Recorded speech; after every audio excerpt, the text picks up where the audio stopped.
इस समय संसद का सत्र चल रहा है और इस सत्र में नई शिक्षा नीति के तहत त्रिभाषा सूत्र के जरिए लाए गए नए नियम को लेकर पूरी तरीके से बवाल मचा हुआ है। सोमवार को केंद्रीय शिक्षा मंत्री धर्मेंद्र प्रधान ने संसद में अपनी बात रखते हुए जो बयान दिए उसे लेकर विपक्ष की ओर से दोनों ही सदनों में जमकर बवाल किया जा रहा है और बवाल किया भी गया था।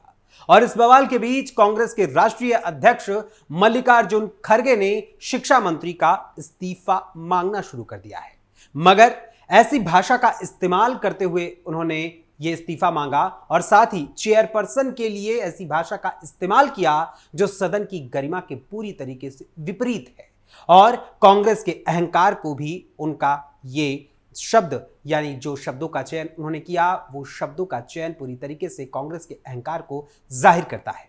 एक और जहां कांग्रेस और अन्य विपक्षी सांसद बीजेपी को घेरने के लिए जो पासा फेंक रहे थे वही पासा अब उन्हीं के लिए झांसा बन गया है। कैसे, आपको बताएंगे विस्तार से हमारे खास प्रोग्राम टर्निंग पॉइंट के आज के इस अंक में। नमस्कार, वंदे मातरम, कैपिटल टीवी देख रहे हैं आप और मैं हूं आपके साथ अखिलेश पांडे।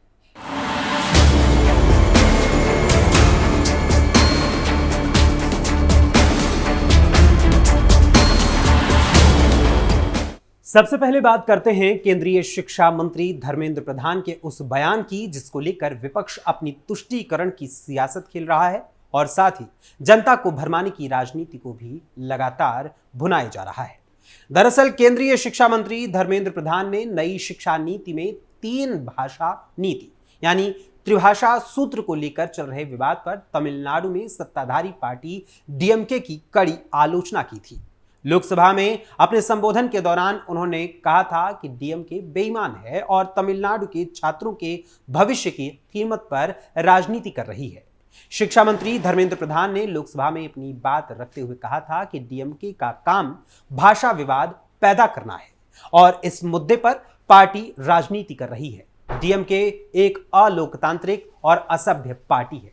इसके जवाब में डीएमके सांसद कनिमोझी ने असभ्य शब्द का इस्तेमाल करने पर धर्मेंद्र प्रधान की कड़ी आलोचना की और कहा कि हमें कभी भी केंद्र की शर्तों के साथ नई शिक्षा नीति और 3 भाषा अर्थात त्रिभाषा सूत्र की जो नीति है वो स्वीकार्य नहीं है। उन्होंने आरोप लगाया कि केंद्र सरकार ने राज्य के 2000 करोड़ रुपए रोक रखे हैं ताकि हम पर नीति लागू करने का दबाव बनाया जा सके।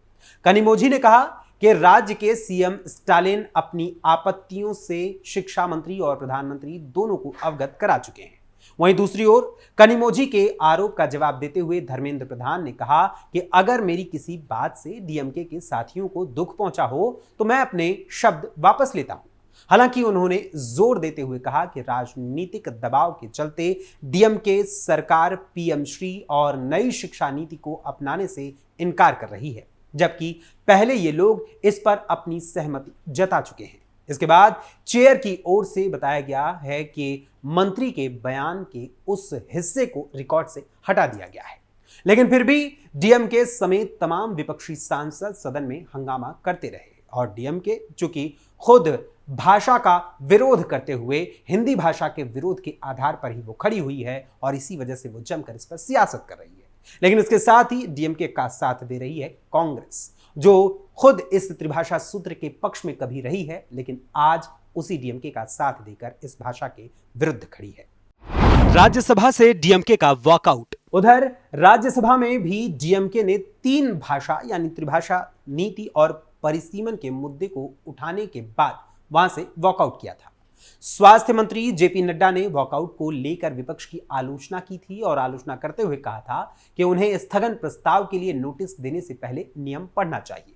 नड्डा ने इसे गैर जिम्मेदाराना व्यवहार करार दिया और कहा कि विपक्ष के नेता समेत विपक्षी सदस्यों को रिफ्रेशर कोर्स करना चाहिए और नियमों को समझना चाहिए। लेकिन जहां यह सारा घटनाक्रम सोमवार को घटित हुआ और शिक्षा मंत्री धर्मेंद्र प्रधान ने अपना बयान वापस ले लिया और रिकॉर्ड से उनके इस बयान के हिस्से को हटा दिया गया, तो वहीं इसके अगले दिन कांग्रेस के राष्ट्रीय अध्यक्ष मल्लिकार्जुन खड़गे ने इस मुद्दे को राज्यसभा में फिर से उठाया। तभी कुछ ऐसा हुआ कि उन्होंने ऐसे शब्दों का इस्तेमाल किया जिसके चलते भाजपा के राष्ट्रीय अध्यक्ष जेपी नड्डा ने उनकी जमकर आलोचना की और राज्यसभा में काफी हो हंगामा होने लगा और साथ ही कांग्रेस की अहंकार की एक झलक भी दिखाई दी। भरी संसद में खरगे ने कहा, हम ठीक से ठोकेंगे, बयान से मचा बवाल। राज्यसभा में नेता प्रतिपक्ष मल्लिकार्जुन खरगे और बीजेपी अध्यक्ष जेपी नड्डा के बीच इस बयान को लेकर पूरी नोकझोंक हुई, क्योंकि जेपी नड्डा वहां पर मौजूद थे और उसी दौरान मल्लिकार्जुन खरगे ने कुछ ऐसे शब्दों का इस्तेमाल उपसभापति के लिए किया था। उपसभापति की ओर से जब खरगे को बोलने से रोका गया तो उन्होंने कहा कि यहां तानाशाही चल रही है। इस पर चेयर की ओर से उन्हें फिर टोका गया तो खरगे ने कहा कि क्या क्या ठोकना है, हम ठीक से ठोकेंगे, सरकार को ठोकेंगे। जेपी नड्डा ने इसे चेयर का अपमान बताया, क्योंकि उस समय मल्लिकार्जुन खरगे चेयरपर्सन की ओर ही उंगली दिखाकर अपनी बात कह रहे थे। जेपी नड्डा ने इस मामले को लेकर उसी दौरान जवाब देते हुए कहा कि यह बहुत दुर्भाग्यपूर्ण है कि वर्तमान नेता विपक्ष, जिनका विधानसभा और संसद में लंबा और अनुभवी कार्यकाल रहा है, जिन्होंने लोकसभा और राज्यसभा में भी पार्टी को लीड किया है, उन्होंने इस तरह की भाषा का इस्तेमाल किया है। यह बेहद निंदनीय है। वैसे इस पूरे बहस के बाद मल्लिकार्जुन खरगे बैकफुट पर आए। उन्होंने हाथ जोड़कर वहां पर अपनी सफाई दी और हाथ जोड़कर सफाई देते हुए माफी मांगी। उन्होंने चेयर को संबोधित कर कहा, सर आपको नहीं, उनको ठोकेंगे, सरकार को ठोकेंगे। आप सुनिए।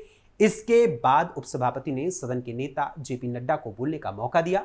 Leader of house JP Nadda ने मल्लिकार्जुन खरगे को अच्छे से रगड़ा। इसके बाद खरगे ने माफी भी मांग ली।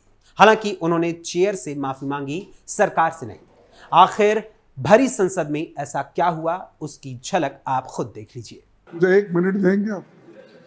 सुबह में ऑलरेडी मैंने सबसे पहले आपको दिया था वक्त। साहब, सुबह में एजुकेशन मिनिस्टर आए नहीं थे। प्लीज सुनिए बोलने दीजिए, विषय पे हम लोग साहब जी। क्या डिक्टेटरशिप हो गया? मैं आपसे हाथ जोड़ के विनती कर रहा हूँ, को अनुरोध कर रहा हूं, माननीय दिग्विजय जी को बोलना है। नहीं, मैं बोलना है। हम बोलने के लिए तैयार भी किए हैं और आपको क्या क्या ठोकना है ठीक से ठोकेंगे। लेकिन सर, आप बहस आपस में करेंगे। आपसे उम्मीद करता हूं कि आप बातचीत में आप बड़े अनुभवी हैं, आपसे लोग सीखेंगे। उनको ठोकेंगे, सरकार को ठोकेंगे, सरकार को ठोकेंगे। मैं आप सुनिए please sir, please sir, no tell, please go back to your seats. No, देखिए प्लीज। क्या है आज सर, प्लीज माननीय LOP leader of house, please. Sir आप साहब, सर बहुत ही मैं देता हूँ, please let him go, please. Sir, मैं आपको देता हूँ मौका इसके बाद, प्लीज बोले आप। सर, बहुत ही दुख की बात है कि आपने अभी लीडर ऑफ द ऑपोजिशन, जो इतने तजुर्बेकार, लंबे समय तक जिन्होंने संसदीय कार्य के रूप में प्रदेश में भी और पार्लियामेंट में भी, लोकसभा में भी और राज्यसभा में जिन्होंने नेतृत्व भी किया और सदस्य के रूप में भी काम किया, अभी जो उन्होंने भाषा का उपयोग किया और चेयर पर एक्सपर्शन किया है, यह अति निंदनीय है, अति निंदनीय है। This is condemnable. This is to be condemned by one and all, including the LOP. He should condemn and he should apologize. जो शब्द का उपयोग किया है चेयर के प्रति, जो the word and the language used against the chair, it is unpardonable. वो अस्वीकार्य है और वो माफी योग्य नहीं है। फिर भी एलओपी को माफी मांगनी चाहिए और बताना चाहिए, अपने शब्दों को वापस लेना चाहिए, नहीं तो उसको एक्सपंज करना चाहिए। ये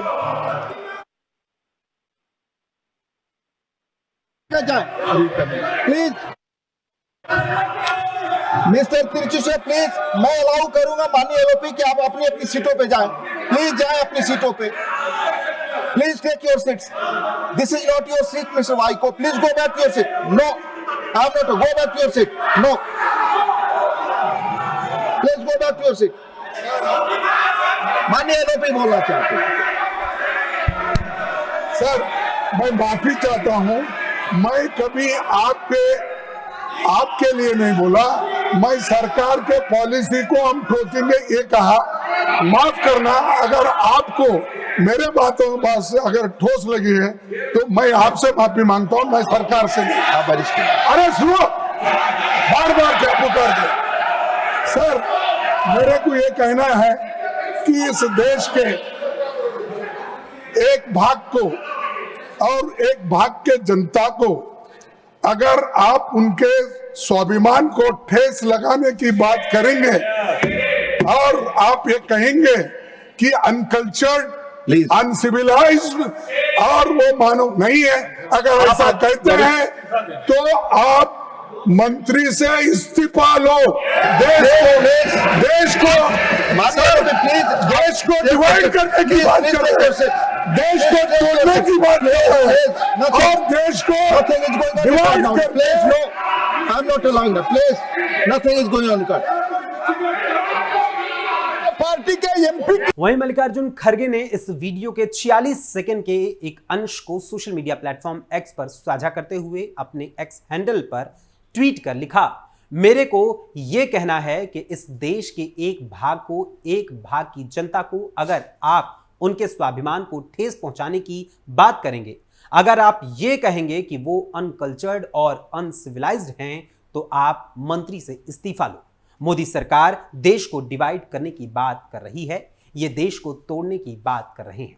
गजब की बात है कि जो मल्लिकार्जुन खड़गे इस समय देश को जोड़ने की बात कर रहे हैं, वही मल्लिकार्जुन खड़गे और उन्हीं की पार्टी कांग्रेस लगातार देश में जातिगत आधार पर लोगों को देख रही है और जातिगत आधार पर बांटने के लिए ही यहां पर जनगणना वो भी जातिगत आधार पर कराने की बात कर रही है और लगातार उसका ढोल पीट रही है। जिस तरह सिर्फ जनता को भरमाने और बरगलाने के लिए हमेशा से कांग्रेस नाटक नौटंकी पूर्व में भी करती आई है, वही सिलसिला अब भी जारी है। त्रिभाषा सूत्र का पूरा मामला असल में कांग्रेस ही लेकर आई थी, लेकिन उसे कभी लागू कराने में कामयाब नहीं हो सकी थी। लेकिन अब जब प्रधानमंत्री नरेंद्र मोदी के नेतृत्व में इसे देश भर में लागू करने की कोशिश की जा रही है, तो यही बात कांग्रेस को चुभ रही है और इसी वजह से कांग्रेस इसका विरोध कर रही है। वैसे जिसकी भाषा ही अलग तरीके की है, वो भला भाषाई स्तर पर देश की एकता को कैसे समझ पाएंगे, क्योंकि वो तो सिर्फ जातियों में बटे हुए वोटर्स को पहचानते हैं। वैसे कांग्रेस अध्यक्ष मल्लिकार्जुन खड़गे द्वारा संसद में इस्तेमाल की गई भाषा को लेकर आपका क्या विचार है, हमें अपने कमेंट्स के माध्यम से जरूर बताइएगा। फिलहाल अभी के लिए टर्निंग पॉइंट के आज के इस अंक में बस इतना ही। टर्निंग पॉइंट के अगले अंक में फिर मुलाकात होगी किसी और खबर, किसी और मुद्दे, किसी और विषय के साथ। तब तक के लिए मुझे अनुमति दीजिए। धन्यवाद। जय हिंद, जय भारत।